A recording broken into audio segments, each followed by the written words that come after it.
আসসালামু আলাইকুম ওরহমতুল্লাহি ওবরাকাতু। আমার প্রিয় দিনদার বোনেরা, কেমন আছেন আপনারা? আশা করছি মহান আল্লাহর অশেষ রহমতে আপনারা ভালো আছেন।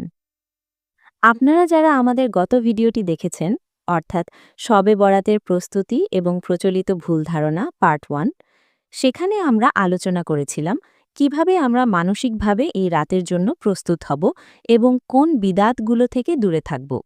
আলহামদুলিল্লাহ, আপনাদের অভূতপূর্ব সাড়া পেয়েছি। আজকের এই ভিডিওটি, অর্থাৎ পার্ট 2, হতে যাচ্ছে আমাদের জীবনের অন্যতম গুরুত্বপূর্ণ একটি ভিডিও। কারণ আজ আমরা জানব এই বরকতময় রজনীতে আসলে আমাদের করণীয় কি, ঠিক কোন আমলগুলো করলে আল্লাহ সুবহানাহু ওয়া তাআলা আমাদের উপর সন্তুষ্ট হবেন এবং আমাদের জীবনের গুনাহগুলো মাফ করে দেবেন। অনেকেই আমাকে প্রশ্ন করেছেন, আপু, শুনেছি এই রাতে ১০০ রাকাত নামাজ পড়তে হয়, নির্দিষ্ট সূরা দিয়ে নামাজ পড়তে হয়, এগুলো কি ঠিক? আবার অনেকে পিরিয়ড বা হাইজ অবস্থায় মন খারাপ করে বসে থাকেন যে তারা বোধহয় এই রাতের বরকত থেকে বঞ্চিত হলেন। বোন আমার, দুশ্চিন্তা করবেন না। আজকের এই ২৫-৩০ মিনিটের আলোচনায় আমরা কুরআন ও সহিহ হাদিসের আলোকে এবং হানাফি মাযহাবের নির্ভরযোগ্য ফতোয়া অনুযায়ী একটি পূর্ণাঙ্গ গাইডলাইন বা রুটিন তৈরি করব ইনশাআল্লাহ।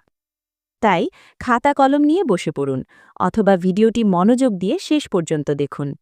এই একটি রাত হয়তো আপনার আমার তকদিরে ক্ষমার ফয়সালা লিখে দিতে পারে। মূল আমলে যাওয়ার আগে আসুন খুব সংক্ষেপে স্মরণ করি কেন এই রাতটি এত স্পেশাল, কেন আমরা এই রাতের জন্য অপেক্ষা করছি। রাসূলুল্লাহ সাল্লাল্লাহু আলাইহি ওয়াসাল্লাম ইরশাদ করেছেন, মধ্য শাবানের রাতে, অর্থাৎ শবে বরাতে, আল্লাহ তাআলা তার সৃষ্টির প্রতি বিশেষ দৃষ্টি দেন এবং মুশরিক ও হিংসুক ব্যতীত তার সমস্ত সৃষ্টি জগৎকে ক্ষমা করে দেন। সুনান ইবনে মাজা ১৩৯, সহি ইবনে হিব্বান ৫৬৬৫। প্রিয় বোন, লক্ষ্য করুন হাদিসটি হাসান বা সহি স্তরের, যা মুহাদ্দিসিনে কেরামগণ গ্রহণ করেছেন। এই রাতে আল্লাহ নিজে বান্দাকে ডাকার জন্য দুনিয়ার আসমানে, অর্থাৎ নিচের আসমানে মনোনিবেশ করেন। তাই এই রাতটি অবহেলায় ঘুমিয়ে কাটানোর রাত নয়, আবার কুসংস্কারে গা ভাসানোরও রাত নয়। এই রাত হল রবকে একান্তে পাওয়ার রাত, চোখের পানিতে বুক ভাসানোর রাত। এখন আমরা মূল অংশে প্রবেশ করছি। শবে বরাতে আমরা ঠিক কি আমল করব। আমি আপনাদের সুবিধার্থে আমলগুলোকে ৫টি ভাগে ভাগ করেছি। আসুন এক একে জেনে নিই। এই রাতের প্রধান আমল বা মূল প্রতিপাদ্যই হল আল্লাহর কাছে ক্ষমা চাওয়া, কারণ আল্লাহ তো ক্ষমা করার জন্যই প্রস্তুত হয়ে আছেন। আমরা নারীরা অনেক সময় সংসারের চাপে বা ব্যক্তিগত ভুলের কারণে অনেক ছোট বড় গুনাহ করে ফেলি, কারোর গীবত করে ফেলি, কারোর মনে কষ্ট দিয়ে ফেলি, বা নামাজে অলসতা করি। এই রাতটি হল সেই সব পাপ মোচনের সুবর্ণ সুযোগ। কিভাবে করবেন?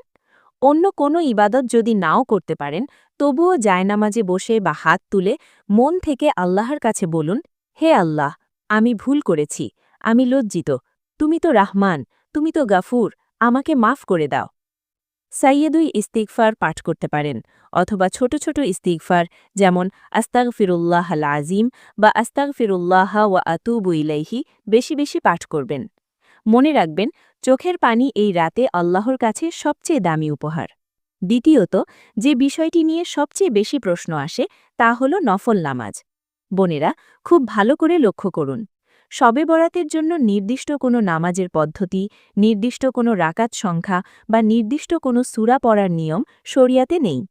বাজারে প্রচলিত কিছু চটি বইতে দেখবেন লেখা থাকে, অমুক সূরা দিয়ে ১২ রাকাত পড়তে হবে, ১০০ রাকাত পড়তে হবে।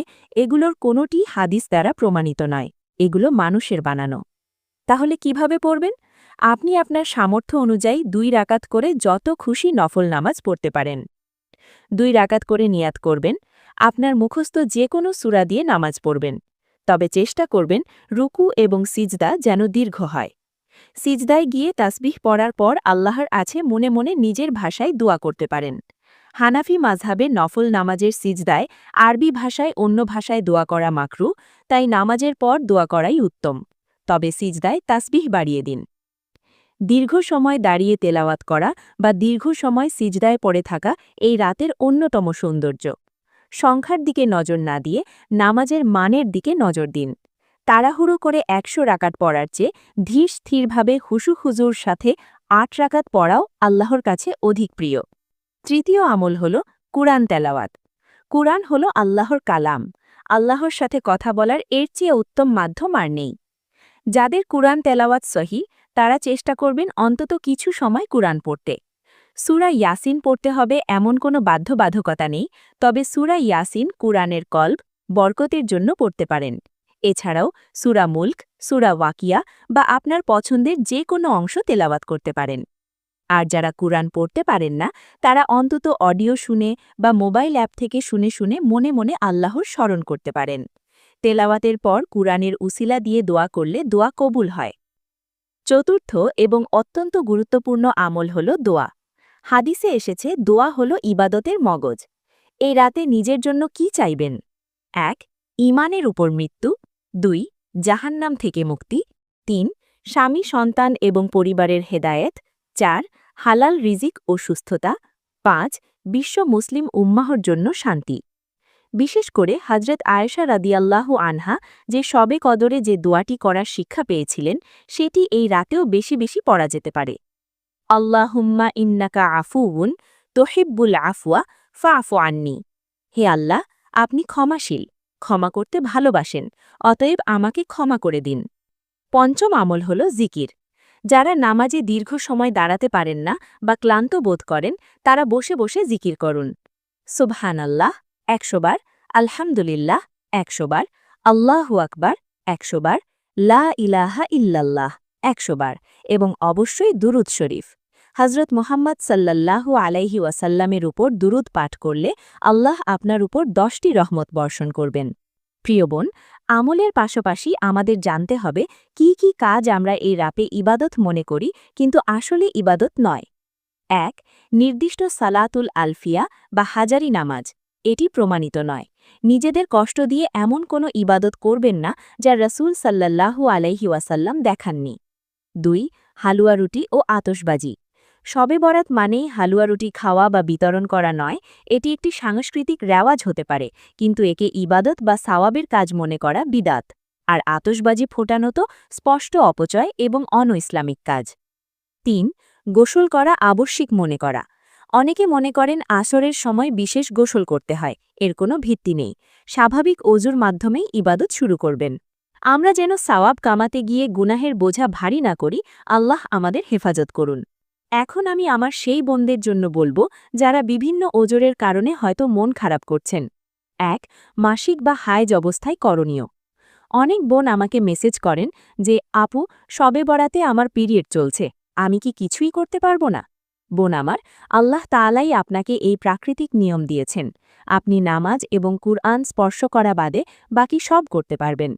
আপনি অজু করে জায়নামাজে বসে দীর্ঘ সময় তাসবিহ পাঠ করুন। প্রচুর পরিমাণে ইস্তিগফার করুন।